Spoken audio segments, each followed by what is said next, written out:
لہذا جب اس وقت یہودی بہت بڑی بڑی تعداد میں نہیں تھے اور آ کر زمینیں خرید رہے تھے، تو ہمارے علماء نے ہندوستان کے اندر، یہ وقت ہے سر تقریباً 1940 کے آس پاس، تو اس وقت ہمارے علماء کرام نے یہ فتویٰ دیا کہ یہودیوں کے ہاتھ زمین فروخت کرنا ناجائز ہے.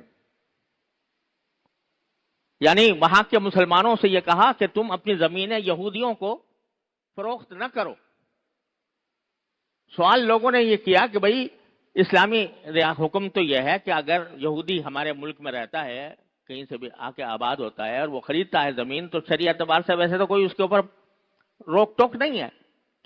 لیکن حضرت حکیم الامت مولانا اشرف علی صاحب تھانوی رحمۃ اللہ علیہ نے امداد الفتاوی میں یہ فتویٰ دیا کہ اس ماحول میں جس منصوبے کے تحت لا کر ان کو بسایا جا رہا ہے، وہاں یہودیوں کے ہاتھ زمین فروخت کرنا ناجائز ہے.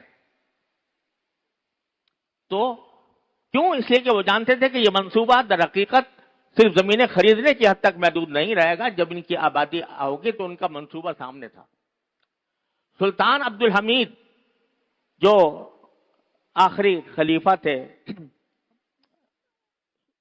عثمانی سلطنت کے، ترکی عثمانی سلطنت کے، ان کے پاس یہودیوں کا ایک بہت بڑا وفد آیا اور اس سے کہا کہ ہمیں آپ ہمیں وہاں فلسطین کے اندر کوئی بڑی جگہ الاٹ کر دیں تاکہ ہم وہاں پر جا کر رہیں. تو سلطان عبد الحمید نے کہا جب تک میں زندہ ہوں میں اس منصوبے کے تحت وہاں پر بستیاں قائم کرنے کی اجازت نہیں دے سکتا. مسلمانوں نے، علماء کرام نے، سیاسی رہنماؤں نے چونکہ اب اس منصوبے کو بھانپ لیا تھا، اس لیے انہوں نے اس سے منع کیا.